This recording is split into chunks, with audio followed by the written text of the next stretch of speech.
show up. I think so two after. I think I'm ready to get started if everybody else is. Yep, sounds good. Sounds great. Well, good afternoon, everyone. Welcome and thank you all for being here. I'm Gabriel Chilius. I'm with Clean Energy New Hampshire. And on behalf of our organizing team, I'm really thrilled to kick off another Energy Week with you all. Before we start with today's programming, I want to take a brief moment to thank our sponsors who made this week possible. A huge thank you to our lead sponsor, New Hampshire Saves, New Hampshire's energy efficiency programs, whose work saves families and businesses money every single day, and gratitude to our gigawatt sponsors, Walden Renewables, and the Community Power Coalition of New Hampshire. Their commitment to the state's energy future is real, and we are so glad to have them with us. Before we dive into today's programming, we're honored to be joined by someone who has been a tireless advocate for New Hampshire's families and energy affordability, from negotiating the bipartisan infrastructure law, which brought significant funding to our clean energy transmission and solar projects right here in our state, to championing tax credits that help thousands invest in energy efficiency. Senator Hassan has consistently fought to make clean energy access affordable for everyone in the Granite State. At a moment when energy costs are top of mind for families and businesses across New Hampshire, we're very grateful to have her voice in Washington and to have her voice with us today. Please welcome U.S. Senator Maggie Hassan. Well, thanks so much, Gabe. I am delighted to be here with all of you. Thanks for your leadership and for helping make this wonderful event today possible. And I know you're doing events throughout the state, across the state too. So congratulations on making sure that so many Granite Staters have access to the information they need. Because everybody on this webinar, everybody attending any of your events around the state knows that everybody in the country is feeling the high pain of high energy costs, as well as other high costs, right? And so I know from talking with constituents that they are all trying to figure out every way they can just to lower their overall costs so that they can build a better future for themselves and their families. Um, our families in New Hampshire have already been pushed to the brink by these high prices. They're paying more at the gas pump, more for home heating, oil deliveries, and more for electricity at their home. So on the energy front, Granite Staters are being, kind of pressured from every single direction, just as they're also trying to make other high costs, um, you know, they're trying to fit them in their budget. So I'm really pleased to be with you today because I think it's so important that events like this one highlight the ways in which Granite Staters can reduce their home energy bills. They can promote energy efficiency and take advantage of existing opportunities and programs that will actually help them lower their energy costs. Um, of course, while the ideas and initiatives highlighted in this webinar are a great place to start, I also want to acknowledge there is a lot more to do. Families across the country need leaders at the local and the state and the federal level from both parties to come together on a bipartisan basis to work to bring down energy costs. Um, this isn't a red or a blue issue. I hear about high costs. I hear about energy costs in particular from people from all political perspectives. It's in everyone's interest for our country to be home energy efficient and for families to have their energy bills come down. It's really important for us to be self-reliant and to have a variety of energy sources in our grid to make sure that we can afford to have safe, comfortable homes, especially given what New Hampshire winters can be like. It's also just really important for our national security for us to know that we can control our own energy destiny. So I thank all of you for everything you're doing to promote efficiency, for having real programs and ideas that people can effectively implement now to help them find their way through to the end of the month and be able to pay for the necessities, understanding that we have a lot of work to do to bring overall costs down. So thank you so much for what you're doing. I look forward to continuing to work with all of you to make sure that we can reduce steep energy costs and deliver relief for New Hampshire families. So thanks again, everybody. Really good to be with you today. Amazing. Thank you, Senator Hassan. And now for today's programming, a practical hands-on look at energy efficiency measures for homeowners. Whether you're just starting to think about upgrades or you're ready to take the next step, this session is packed with actionable advice and resources you can put to use right away. Hosting today is Denise Hutchins, Executive Director of the Plymouth Area Renewable Energy Initiative. Our presenter is Andy Duncan, energy expert and founder of Foster Sustainable Energy, LLC, affiliated with Lakes Region Community College. And joining us to help answer your questions is Phil Lamoureux, energy efficiency consultant for Eversource. Please welcome Denise, Andy, and Phil. Thanks, Gabe. So I'm Parade's executive director, and we are proud to continue presenting button-up workshops on behalf of New Hampshire Saves across our wonderful state. And like Gabe said, we are joined by a few people today. Eversource's energy efficiency consultant, Phil, who works with New Hampshire Saves residential and commercial programs and who will help answer questions. New Hampshire Electric Co-op representative Jerry Spalding, and of course, Andy, who's going to lead our session.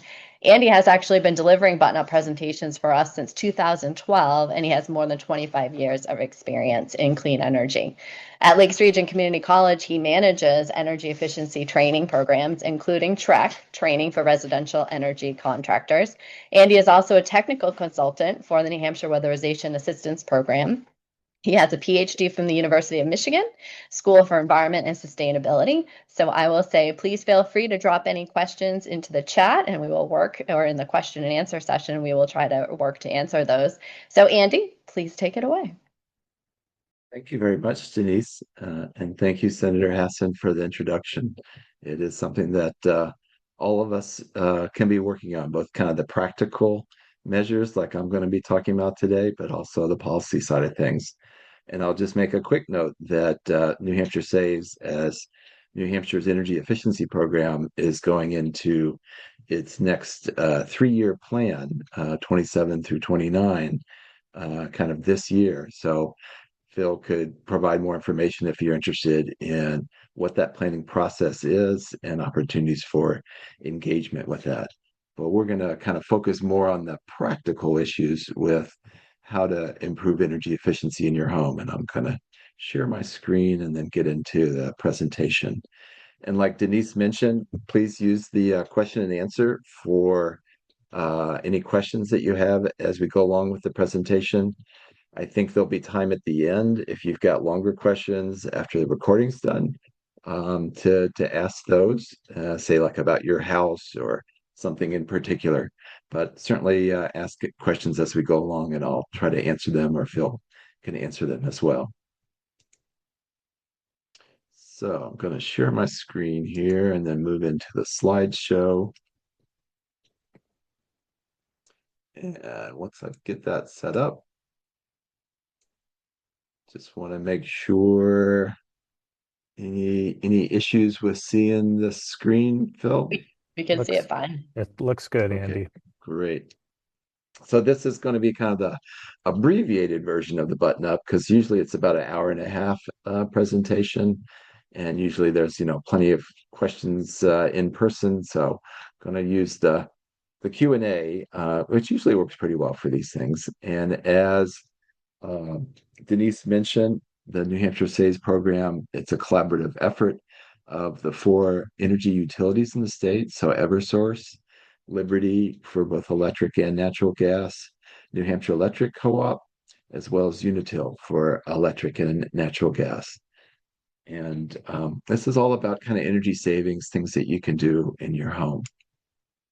And there is a PDF of the presentation for the full length one that's available at this web link, and I think we'll put it in the Q&A so that you can see that.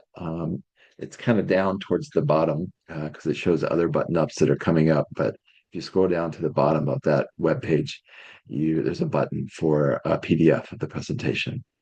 And thanks for all the great work that Plymouth Area Renewable Energy Initiative does. So what we're going to cover quickly is some kind of quick energy use savings tips, talking about insulation and air sealing and the ABCs of that. It's kind of a weird time of year to be talking about keeping your house warm in the wintertime, but now is a great time to be thinking ahead for next winter And a lot of these things that I'm mentioning, insulation and air sealing, can help keep a house cool in the summertime as well. And so, kind of going from general advice to kind of, well, what do you do? How do you work with the energy auditor and the specific New Hampshire Saves programs? So that will be kind of towards the end, and then time for Q&A, more detailed Q&A after that.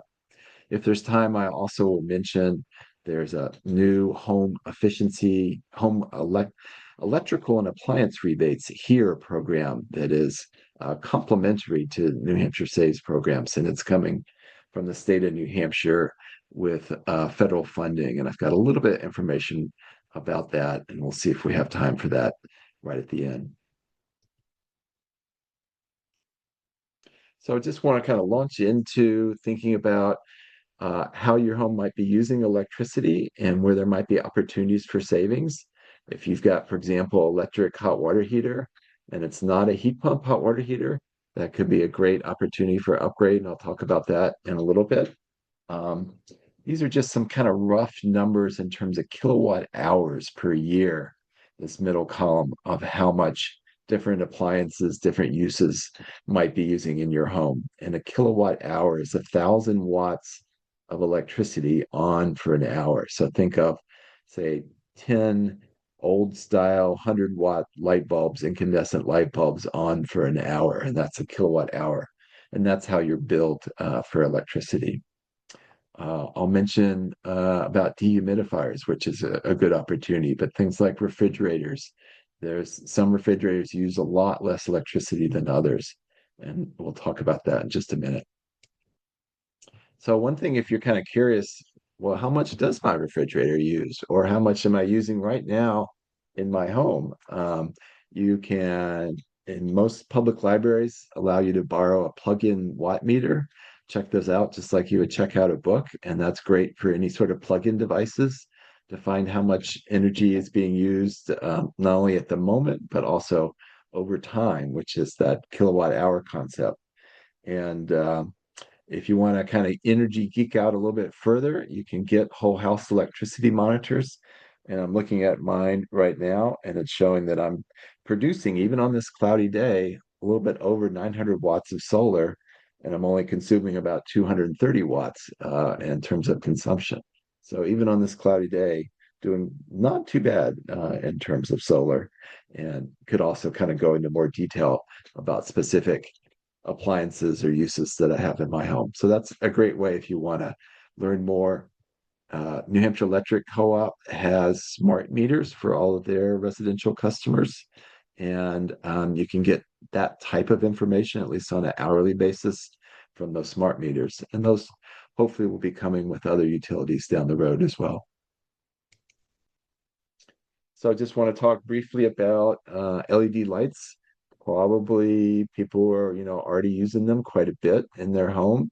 These are the ones that are only using like 8 watts of electricity compared to 60 watts for an incandescent bulb, or say 11 or 12 watts for those curly Q compact fluorescent bulbs. And so I encourage you to kind of say, all right, is there anything that is not using LED now in terms of lighting in your home? And look for opportunities for replacing those. Some of it's a little bit specialty lighting, but there's all sorts of excellent specialty lighting that's out there. There is a NHSaves.com catalog that you can go to for some of this lighting, and that can be helpful as well. And it's already discounted. Not going to go into all the detail here about light color and things like dimming and all, but if you do have questions about that, feel free to put that in the Q&A. Some other energy conservation tips. Dehumidifiers, as I mentioned, think of those as kind of like a portable air conditioner, that they use quite a lot of electricity. So you only want to run them just enough, not too much. And so if you get a little $10 humidity measuring device that you could have near your dehumidifier, that might give you an idea of what sort of humidity level it's at. 60 to 70% humidity is a reasonable level to dehumidify to down in the basement and things like that. Line drying clothes outside, maybe not today. Sounds like we're going to be getting some rain here pretty soon, if not already for you folks. but also purchasing Energy Star rated appliances. And that's that blue label that you would see on lots of different types of appliances. And New Hampshire Saves has rebates for those Energy Star appliances. So things like clothes dryers, clothes washers, dehumidifiers, refrigerators, room air conditioners. There's also a pretty neat program that New Hampshire Saves has, and that's a if you have an extra refrigerator that's still functional, you can contact your electric utility and they will arrange for that to be hauled away, the refrigerant recycled, environmentally disposed of for the rest of it, recycled components. And Phil, I hope I'm correct here that I think the amount of payment that you can get has just gone up from $75 to $150. Is that correct? Oh boy, Andy, you're ahead of me on that one. I will have to verify that and get back to you. Thank you. It's been $75 and I think it's going up. So might have to verify that. And then there's also not mentioned on here, but there's also turn-in events for room air conditioners and dehumidifiers. And again, for all these things, the rebates and the refrigerator program, turn-in events, going to the nhsaves.com website is handy to see what's happening. You are correct, Andy. As of April 1st, the incentive for recycling a refrigerator or freezer is now $150. It's a pretty good deal. So It think of is. that. It needs to be functional, but it's one that you're not using. Could be a freezer as well as a refrigerator. And the whole idea there is if we get those old, inefficient refrigerators and freezers that you might not be using for a whole lot, if we get those out of use, then we're basically reducing our kind of electrical burden as a whole state. So that's the reason why they have a program like that. And then another area that's it's important to kind of take a look at is what we call domestic hot water. So that's the hot water that you're using in the kitchen and the bathroom for washing clothes, things like that. And there's ways to cut down on that the energy costs that you have for hot water. It can be as simple as installing lower flow shower heads and faucet aerators. A great do-it-yourself project is installing hot water, and if you have a boiler, and so heating pipes go into that boiler, heating pipe insulation, turning the water down so it's just barely, you can barely stand it for maybe a second at the tap. That's around 120 degrees. And then washing clothes in cold water. Those are all things in addition to getting more efficient hot water heater. These are things that can really, when you start adding them all up, just like LED light bulbs, can really make a difference on your overall energy bill. So we kind of want to move from those quick tips to thinking about staying warm in your home in the wintertime and staying cool in the summertime. And so we're not just talking about freezing in the dark, we're talking about using energy efficiency techniques to stay warm and comfortable. And I think one of the things that a lot of people who haven't had their homes weatherized, which means air sealing and insulation, um, they haven't had their home weatherized, they don't realize how much more comfortable an energy efficient home is, particularly a good envelope, that building shell in the wintertime, because it does keep the heat in so much better than one that's not air sealed well and not insulated. And so, kind of along those lines, when we're energy professionals, we're kind of thinking about how does a building lose heat in the wintertime and how does it gain heat in the summertime? That there's three different energy transfer, heat transfer mechanisms.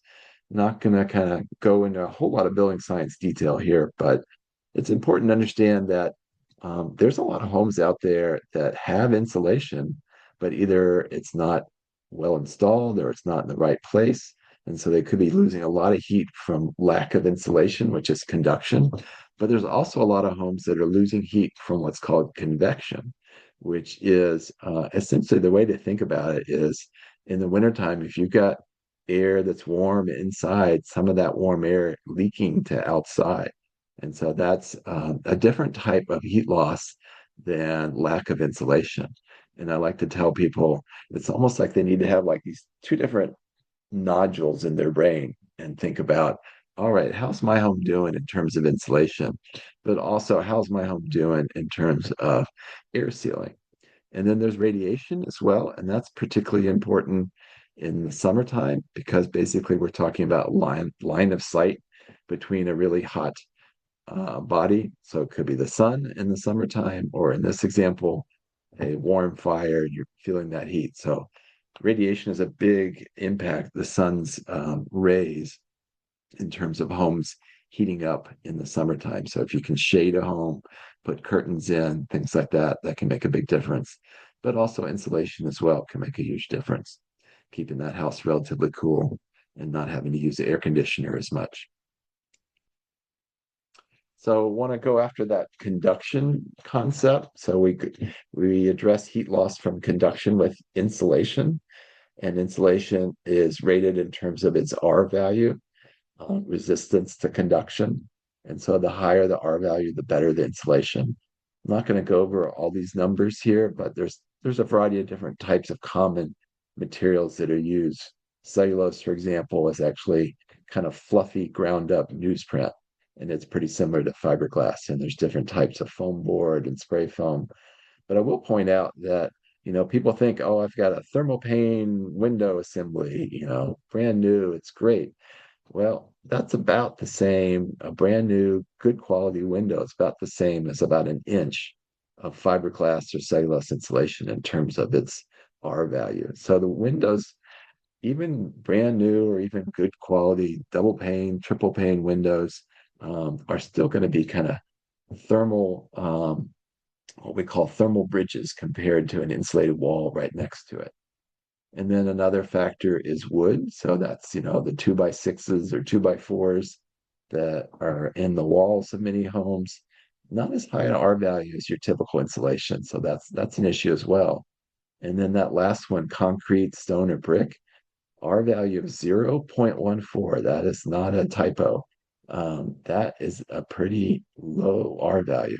Those materials can hold a lot of thermal mass. They can hold heat, but they also conduct a lot of heat from inside to outside. And so that can be a big issue in terms of homes losing heat in the wintertime from an uninsulated, for example, basement wall. Even if you don't live down there, most basements in New Hampshire are very thermally connected to the rest of the house. So going after that basement wall can make a huge difference. So I want to move from conduction to convection. So the way to think about that with that kind of, other node in your brain is think about it in terms of particularly warm air in the wintertime leaking out of the house. And convection has to do with what's called the stack effect. And the stack effect comes from the fact that when air is warmed up, it becomes more buoyant. So you see with the photo, the picture on the left side, we've got cold air leaking into a house. This would be in the wintertime, and warm air leaking out of the upper part of the house.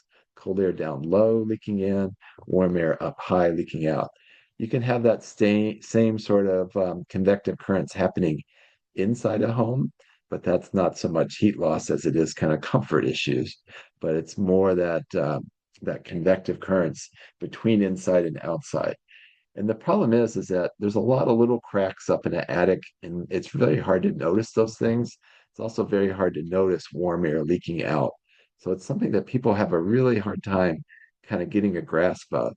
And I strongly encourage you to get a blower door test of your home, which is a way to measure that amount of air leakage. And I'll have a picture of that in just a little bit. So in terms of kind of where to go after air leakage, and it's also a good guide on where to think about putting insulation. One way to remember it is A, B, and C. So high priority, the highest priority is up in the attic where those arrows are. So kind of between the living space and the attic space, or it could be a cathedral ceiling or a sloped roof or something like that.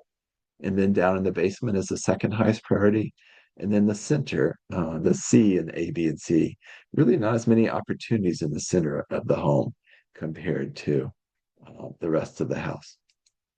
So a little more detail about those. This is examples of air leakage spots up in that A, up in the attic. So it could be the tops, kind of think of a T, the top of an interior wall where it reaches the attic floor. You can have little cracks there. And we're talking about pressure differences. So it can be, a quarter inch, eighth of an inch crack that's running along that wall. That can actually add up to a fair amount of air leakage. And even things like holes where electrical lines come up and around ceiling lights and bath fans, or if a duct has got leaks up in the attic. Those are all kind of common areas for air leaks up in the attic area, top of the building. And these are some approaches for going after them. So this would happen before doing insulation. So again, those two different nodes in your head in the attic, you want to think about first doing air sealing, and then after you've done air sealing, adding insulation. So just putting in insulation, particularly the kind of fluffy stuff, fiberglass, cellulose, isn't going to stop those air leaks. And so it's usually some type of spray foam type material. This example on the right is all the way kind of skim coating the entire attic. Usually that's not completely necessary, but that, might make sense in an older home, say with little cracks from plaster and lath type ceiling or something like that. And then this is just kind of example after air sealing, adding enough insulation to get up to around 16 inches, about R49. And so what you're seeing on the right here is that fluffy cellulose that's blown in through a tube. So that was the A of the A, B, and C, particularly the air leakage, air sealing side of it. You'll notice this is down in the basement, and you'll notice with the picture third from the left, second from the right, is stained fiberglass. That is from air leakage, that it kind of catches dust over the years. And so that's a very strong indicator that insulation material is not stopping air leakage. And that we tend to call fiberglass filter glass because of that factor. But in terms of opportunities, it could be exterior door, bulkhead, around old basement windows. Could be that what we call box sill rim joist area, where the foundation is meeting the framed part of the house. There can be a lot of air leakage there. So some opportunities to go after those. And another thing to think about is basement walls and that insulation that I was mentioning before. Oftentimes it's foam materials that are used in the basement wall, but you want to make sure that those foam materials are covered with a fire barrier. So that's kind of, I would recommend a professional get involved with that. And there's only certain types of foam board. Thermax is a brand name that would be allowed to be left exposed, like that picture on the left. So that was the A and the B, attic and basement of the A, B, and C. So C is the center of the house. There are some opportunities, like for example, weather stripping around the exterior door, particularly if you see daylighting, you have old pulley hung windows. If you've got a fireplace, a lot of those flue dampers don't close completely. So it can be a lot of air leakage just going up a fireplace chimney. So something to keep in mind. And then if there's not enough insulation or it's not well installed in the walls, dense pack insulation both insulates and helps to air seal those exterior walls, because there can be a lot of air leakage associated with exterior walls as well. And you definitely want to get somebody who's an expert at doing that to do that approach. But it certainly can be done. What you're seeing here is they've taken off some of the siding and then they put it back on again, so you really don't notice that there's been work done in those interior cavities after it's all done. So people think, okay, well, talking about air sealing, but boy, I kind of like my having fresh air in my home. And that's true. But a lot of homes just allow for way too much of that expensive air that you've paid dearly to heat, particularly these days, to escape out of the home. So that's again where a blower door comes in really handy to quantify what's the appropriate amount of air exchanges in a home. And that's what a good energy auditor would be, kind of helping you with that whole, understand that whole process. And so people do think about windows and replacing windows, from a kind of cost effectiveness compared to other energy efficiency measures. window replacements is usually pretty low on the list, particularly in terms of cost effectiveness. But there are other ways to make your windows more efficient. The photo that you're seeing there is a interior storm that's friction fitted in, so it helps with air leakage as well. And that's coming from Window Dressers, which is a not-for-profit out of Maine where they do community builds. And there's actually a number of community builds that are going to happen later this year in New Hampshire. So if you're at all curious about that whole process, it makes those interior storm windows much less expensive because it's pretty much all volunteer labor, and it's a great kind of community building exercise.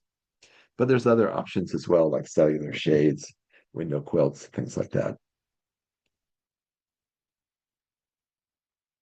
So kind of want to move into, well, okay, you've mentioned a number of things. How do we go about figuring out what makes sense for our home? So really the best thing to do if you haven't had this done already is to get a whole house energy assessment or energy audit. So they're going to look at the envelope, they're going to look at your systems, your energy systems, including your heating system, domestic hot water system, and a good energy audit would include things like combustion safety tests, blower door tests, usually using an infrared camera to look at missing insulation areas, and then some sort of kind of prioritized list of cost-effective improvements. The good news is that the New Hampshire Saves energy audit programs, weatherization programs, typically include an energy audit, and there's ways to get one that would be otherwise like $500, $600 at no cost. So I'll talk about that in just a little bit. So here's a picture of a blower door. And blower doors are essentially just large exhaust fans that are fitted into an exterior door. And we get a measurement in cubic feet per minute at a 50 pascal pressure difference. That's roughly equivalent to like a 25-mile-an-hour wind blowing all the way around a house. And it's also used by weatherization installer crews. And then typically there's another blower door test that's done at the end to see how much air sealing has been achieved. And like I mentioned, you can use that CFM50 number to figure out, where does your house stand kind of on that air leakage scale, particularly when we take into account square footage and house volume. So a very useful number to have. And it's a great thing to do if you are going to get an energy audit with a blower door test. I strongly encourage you to be around for that blower door test because it makes it clear where the air leakage is coming. There's going to be air coming in those cracks. And so it really kind of makes something that's not very tangible, a lot more tangible as well as quantified. And then infrared camera is helpful to use as well. What you're seeing, particularly that upper left photo, it's showing an area, a little inset with this home that's a vertical wall that shows up as purple on the infrared camera, and it's essentially an uninsulated portion of that wall that should have been insulated. So it is important to make sure that you've got a heating system that's functioning well. So if it's, for example, oil or kerosene, I recommend getting it tuned up, clean and tuned once a year. If it's propane, natural gas, maybe every other year. Making sure ducts are well sealed and insulated. Replacing furnace filters if you do have a air type system regularly during the heating season and during the air conditioning season as well. And then consider a more energy efficient replacement. But I will point out that we kind of tend to have a fixation sometimes on kind of fancy equipment when, air sealing and insulation is really not as sexy as a brand new boiler or something like that. But really, it really makes sense to go after that building envelope first and then think about, all right, what size heating system or air conditioning system do I need? So, if you don't do it that way, if you do it backwards, it's a little bit saying like, yeah, I've got this bucket here. Yeah, it's got a few leaks, but I've got this real efficient pump that's pumping water into the bucket. This is great. And I'd kind of look at that and say, well, would it kind of make sense to to plug up those leaks first, and then maybe you don't need as big a pump. So kind of same sort of thing with your home. And certainly with those heating systems and cooling systems, having a very efficient distribution system is really important as well. So that means sealing ductwork, insulating ductwork, as well as insulating pipes, things like that. So there's a number of different options if you are kind of going down the road of efficient heating, cooling, hot water equipment. There's efficient natural gas boilers and furnaces. There's mini split, what we call cold climate heat pumps that are really becoming more and more common. But there's even like a heat pump replacement that you could, if you do have, and your house is well weatherized, for a forced air system for furnaces and central air conditioning. There's the smart thermostats that are out there, and there's even heat pump electric hot water heaters, which are much more efficient than the standard electric hot water heater. And I'd say these days, for homes that where it's appropriate, a heat pump hot water heater is going to be less expensive hot water than pretty much any type of propane or any type of heating oil domestic hot water system. So you might be wondering, okay, well, I've heard heat pumps don't work when it gets really cold. The good news is that there's a new generation of heat pumps that can extract heat out of 0 degree air, even -5, -10 degree air, concentrate that heat through the refrigeration cycle, and provide heat, uh, quite a lot of heat to your home in the wintertime. So it's becoming more and more for new construction, kind of the primary source of heating as well as cooling. And then also for using those heat pump hot water heaters as well. So I want to move into the last bit of the slide here, and there'll be some time for questions at the end. Phil, any questions so far from folks? And maybe give it a little pause here if anybody wants to put a Q&A question in the Q&A. There have been a couple questions in the Q&A session. One was on heat pump water heaters, and I did provide a couple responses to that. But if anybody has other questions, feel free to drop them in that little, there's a Q&A icon at the bottom of the screen if anybody wants to ask specific questions. And if it's broad enough that might be available to of interest to everyone, we'll get it up to Andy and let him address it. Yeah, and I will point out with the heat pump hot water heaters, typically it's basically a little heat pump sitting on top of a tank.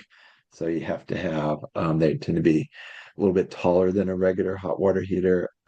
They can be a bit more bulky. It's better to get a larger volume heat pump hot water heater.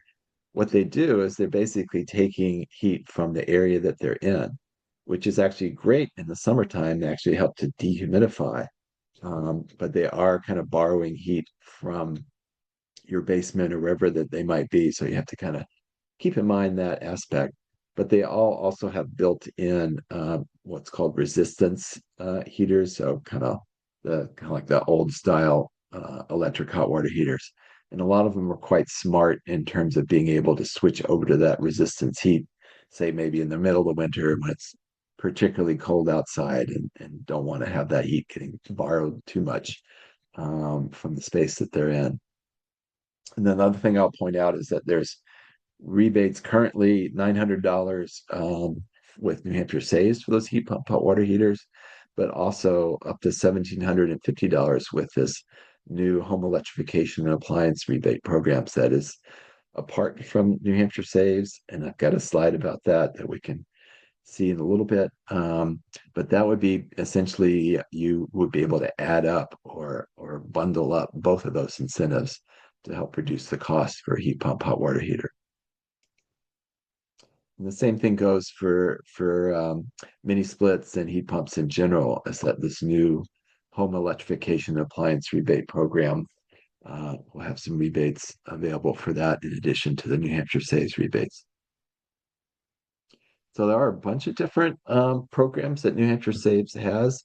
I've already mentioned the appliance rebates and a little bit about the heating, cooling, hot water incentives. There's the Energy Star New Homes program. So great if you're building a new home, making it energy efficient and comfortable and safe to live in from the get-go. There's the Home Energy Assistance Program, which is income qualified, that works hand in hand with the weatherization assistance program. There's financing, zero interest financing or low interest financing that can be provided. And then the one that's probably most relevant for the things that I'm talking about today is the energy audits and weatherization program, particularly home energy performance.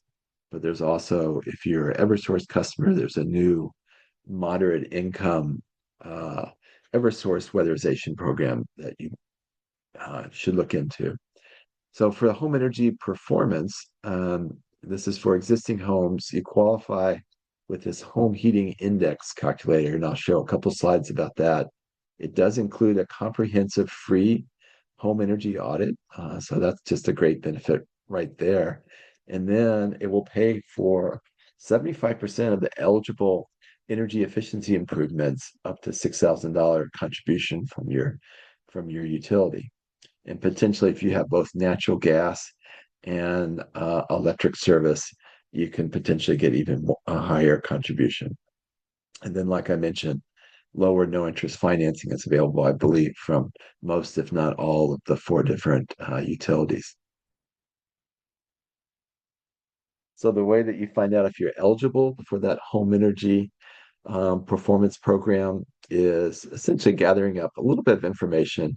The most important thing, and sometimes a little bit hard to get, is the fuel usage, heating fuel usage for the past 12 months, the square footage of your home. If you don't know that, you can get that from your town assessor office, and who your utility is and your zip code. And that all kind of goes into this home heating index calculator and essentially gives you a number that's essentially kind of heating fuel usage divided by square feet kind of number. And so the higher the number, it shows more heating fuel usage. And it's those higher fuel usage houses that the utilities with New Hampshire Saves are particularly interested in servicing because there's typically more opportunities with those homes. So there is a cutoff value, and I'm not sure if I've gotten this all right because it does tend to change pretty frequently. I think I'm in the ballpark with these values. So these would be minimum values that you would need to achieve with that home heating index score in order to be eligible for the home energy performance program. So Eversource is a little bit lower than the other programs right now. And a lot of homes would qualify with Eversource, but you do need that 12 months of heating fuel consumption to make sure that you got the right calculation done here. You can try out this home heating index without putting in any personal information. So if you have a pretty good hunch of how much fuels are being used, you can put that in and see where you might land on that home heating index. In this example, it's a 2,000 square foot house, Eversource territory, using both heating oil as well as firewood. So 800 gallons of heating oil, 2 full cords of firewood, and it gets a score of 9.04, which would essentially qualify no matter what utility territory it was in at this point. And this is an example, might be a little hard to read, but example of actual work that was done in a home where they got that full $6,000 New Hampshire Saves rebate for home energy performance. They had to pay a little over $2,200. Payback for those improvements was on the order of less than 3 years, 2.8 years. So, any savings after that, it's kind of like money in the bank. So pretty good return on their investment there.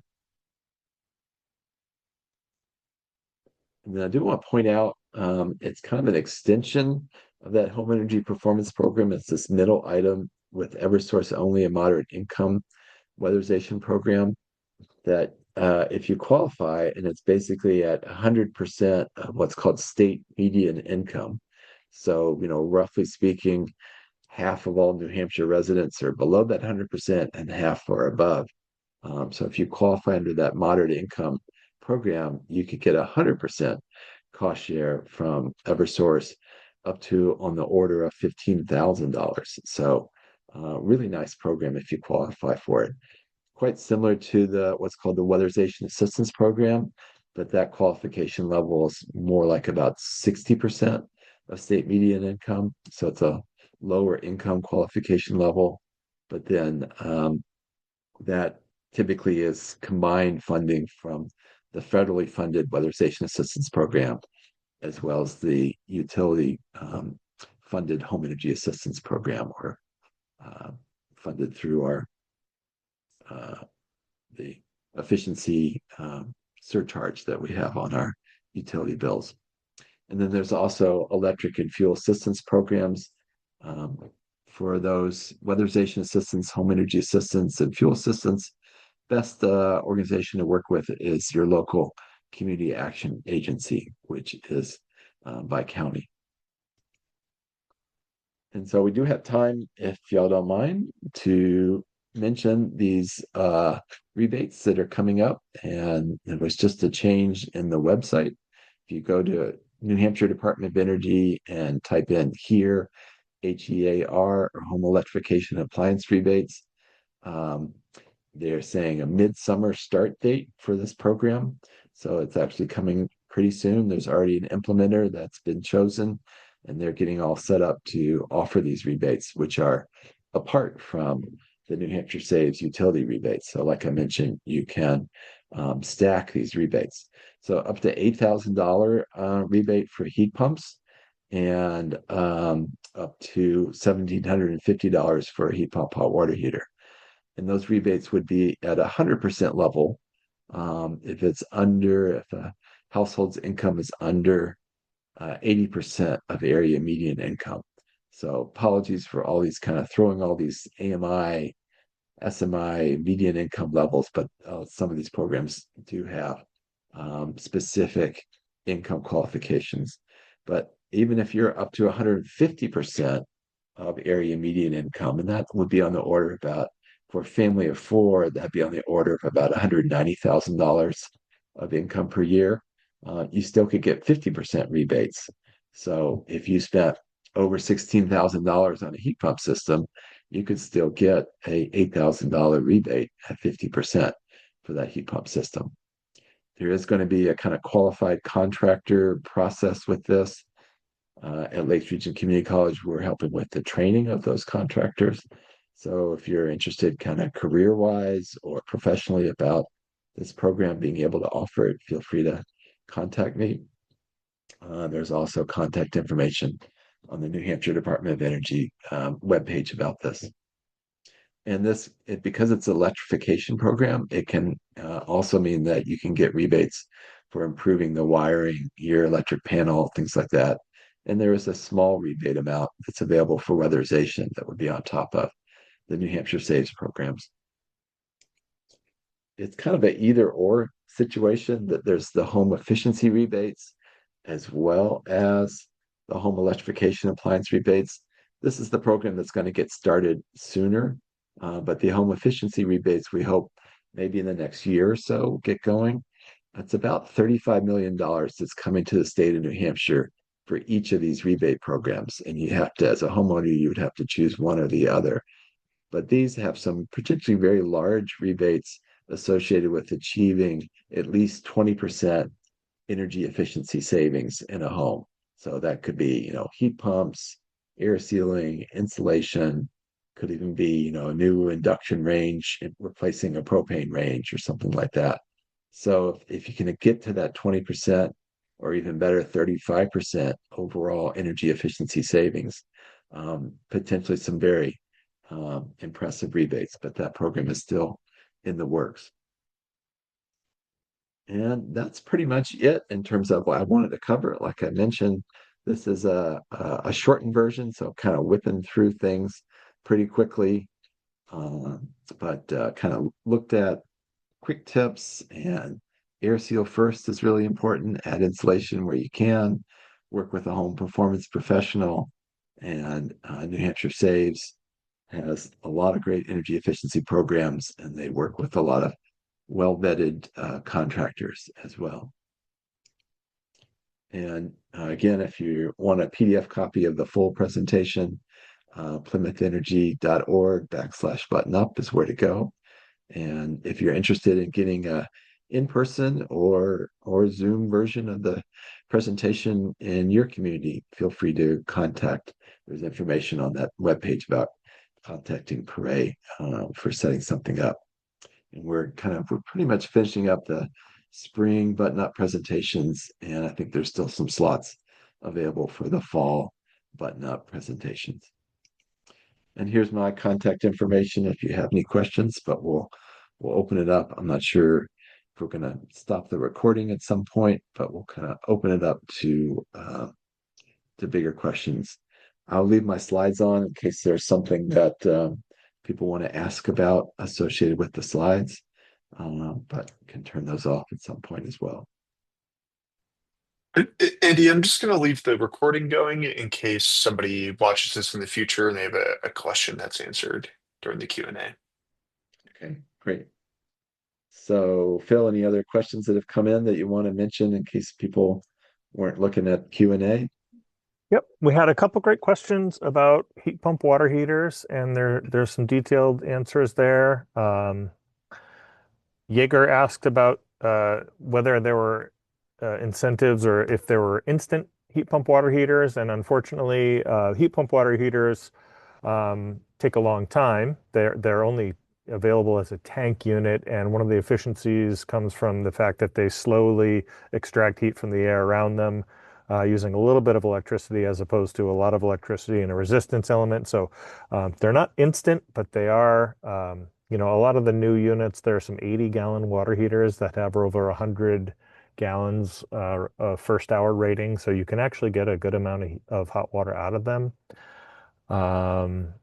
And then there was also a question about comparing heat pump water heaters to propane instant water heaters. And it is kind of tough to compare the cost of operating those as their benefits to each. The propane instant hot water is almost unlimited supply of constant hot water, but probably at a higher cost, whereas the heat pump water heater gives you lower cost hot water, but with the side benefit of, well, with the other effect of cooling. So in the winter, it's going to add a little bit of heat load, but if your basement gets a little bit colder, it's probably not going to affect most people. Whereas in the summer, that cooling and dehumidification benefit in your basement is really nice.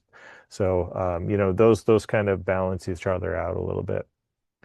Now I'm And going to go then, out on a limb and say yeah, if you're using heating oil or kerosene or propane for heating your domestic hot water, that for the most part, for most homes, you'll be paying less for heating that hot water with a heat pump hot water heater. yep, And one of the things that's interesting about those that even when they incorporate some resistive electric heat in the middle of winter, they're still in essence like 350% efficient. In other words, for every BTU of electricity that comes in, they're using the refrigeration cycle to concentrate that heat into hot water at like a 350% net efficiency, as opposed to, the best on-demand gas hot water heater is only going to be about 96% efficient. true, true. And I can speak from personal experience. I think even with a family of three, I think our electric bill for the increased electric use on our heat pump water heater was about $10 or $12 a month with a family of three. Um, so those are nice things. Sarah asked a little bit about incentives on heat pumps, on mini splits. So New Hampshire Saves does have incentives, modest incentives on mini splits. But again, as Andy was mentioning, there's information on the home electrification and appliance rebate program. I did put several links to programs in the chat if anybody wants to see those. There's information on the HERE program, the Home Energy Rebates program, and then how to apply for an audit through the Home Energy Performance program through New Hampshire Saves. Yeah, the rebates through New Hampshire Saves for qualified heat pumps is on the order of $250 per ton, and Yep. ton is 12,000 BTUs. And so, typical for small to medium home might be a 3 or 4 or 5 ton system. So not huge rebates. The rebates coming from this HERE program are more substantial.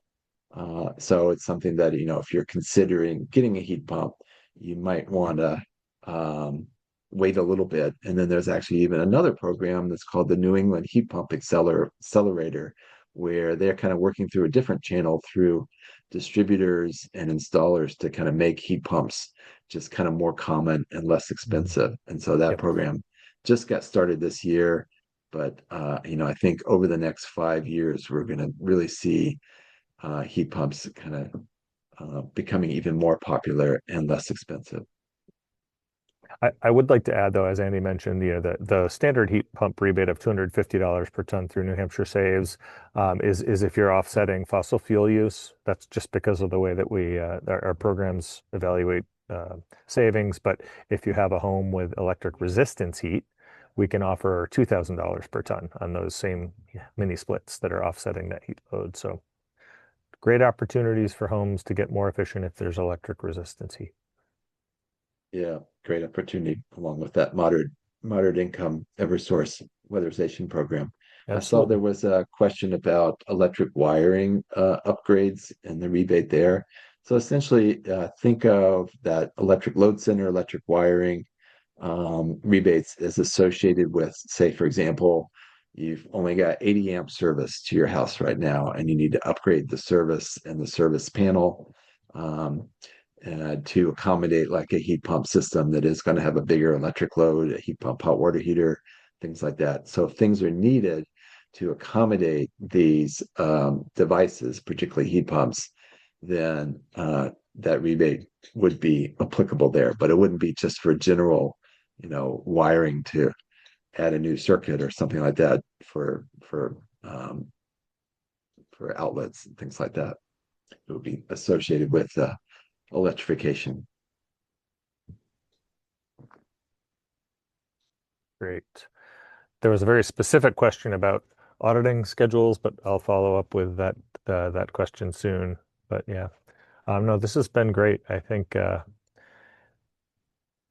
oftentimes, yeah, the electrical wiring that's required for uh, to electrify homes can be a big cost, but it's also a lot of older homes that have older panels can really benefit from those upgrades as well. So good opportunities. Thanks, Andy. Yeah, thank you, Phil, for answering the questions. Sure. Thank you, everyone. If that's all